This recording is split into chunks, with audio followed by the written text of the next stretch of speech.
It ends on a quiet scene. Riley driving down a deserted road, recorder running, dashboard GPS, dark. She speaks into the mic. If this recording reaches anyone, know that what we buried wasn't just bodies. It was the truth. The camera lingers on the passing sign, St.Elmo County, next exit. That county hadn't reported a single unidentified body in 3 years. Riley was about to find out why.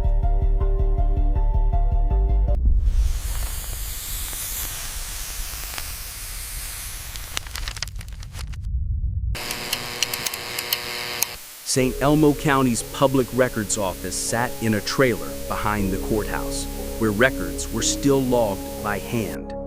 The clerk, a man in his 70s, claimed no deaths had been unidentified in over 5 years.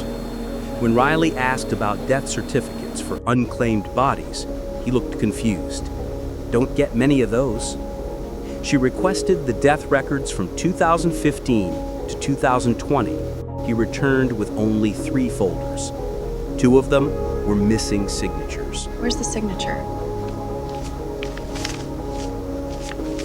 I don't know what you're talking about. The town was small, quiet, almost too quiet. Its downtown still lined with faded billboards and shuttered storefronts. Locals described St. Elmo as the kind of place where nothing happens, and that's how we like it. But when she asked about a now-defunct private correctional center that closed in 2018, no one wanted to talk. The gates were rusted shut, surveillance cameras still fixed on the road.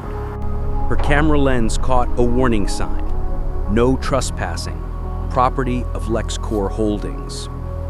LEXCOR Holdings, Riley discovered, had handled corrections-adjacent logistics across several counties, including morgue overflow. Its website listed no executives, no phone number, just a contact form that bounced back undeliverable. Through a record subpoena she filed months earlier, Riley matched LEXCOR to a contract with the St. Elmo Sheriff's Department. The terms were vague: remains transport, temporary forensic management, lab delegation. What it didn't mention was who verified the bodies or where they ended up. That night, Riley parked near the old prison and watched as a delivery truck pulled into the fenced property under cover of darkness. It was unmarked, except for faint stencil letters, State Archive Unit 7. She snapped photos as 2 men loaded containers from a side entrance. No lights came on. She counted 4 crates, body-sized, plain, plastic-wrapped. Back at her motel, she examined St. Elmo's public health filings. The county had reported fewer deaths than its population average suggested, an anomaly hidden in small-town silence. She found several deaths categorized as hospital-released without autopsy or toxicology. Most of them were young men, similar age and build as Marcus and Deshawn. Each death had been certified by the same regional forensic technician. Riley visited a regional lab listed in those certificates, only to find it had shuttered the year prior. Its former location now housed a tire warehouse. The only remaining trace was a faded inspection sticker on the back door, dated 2017. She cross-checked the listed forensic technician's license. It had expired for 3 years. Someone was signing off on bodies from a lab that didn't exist. The deeper she went, the more names disappeared from the system. Requests for interviews were declined or bounced back. One listed medical examiner had moved to Belize. Another died in a house fire, ruled accidental. The few who responded offered only one word: contractor.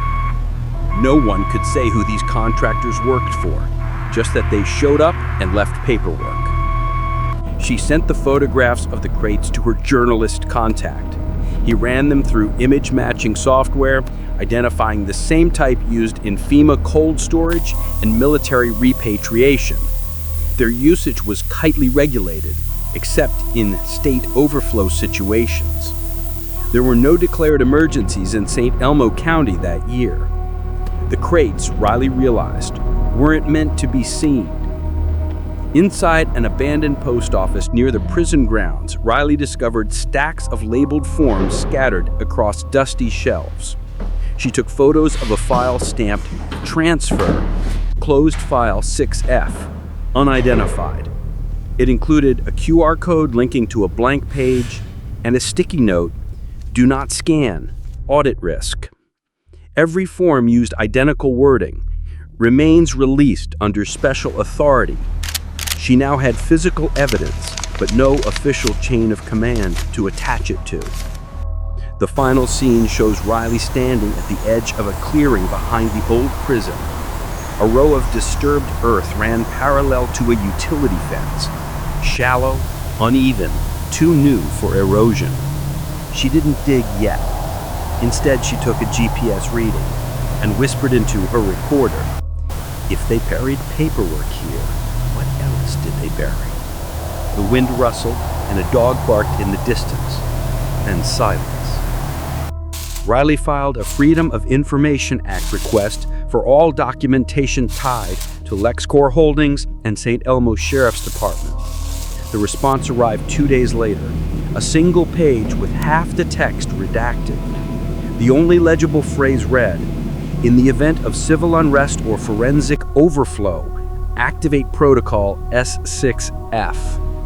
She had seen the S6F code before, on the crate labels. It was a procedure designed to erase identity under legal cover. Riley visited the town's only funeral home, run by a family for 3 generations. The director admitted they hadn't handled a county case in years.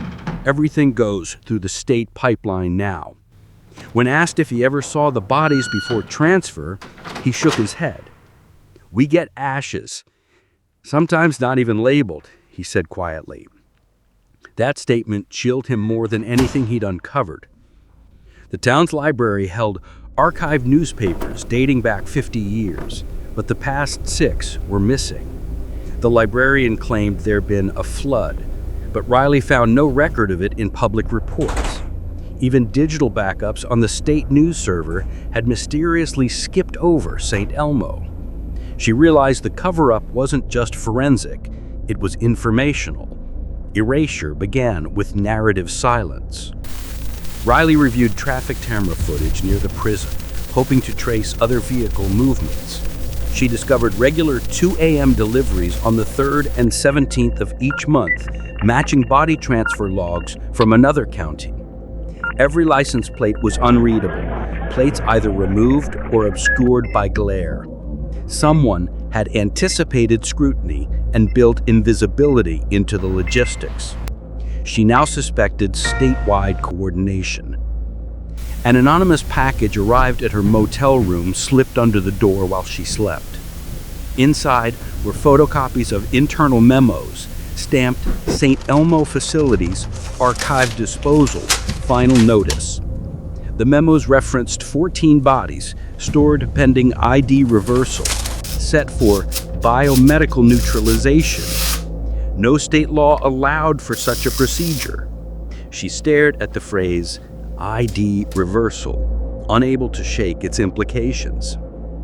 She visited the town hall where a retired coroner's assistant now worked as a janitor. Over lunch, he admitted to witnessing tag swaps between bodies before transfer. He said they'd say the paperwork didn't match but still move him out. He described a clipboard marked Resolve Queue. No one ever asked what that meant. In the dead of night, Riley returned to the disturbed ground behind the prison, this time with gloves and a spade. She dug until the metallic scrape of plastic met her hand, a sealed medical bin. Inside were clothing fragments, toe tags, and 2 blood-stained forms, both labeled Marcus Glenn.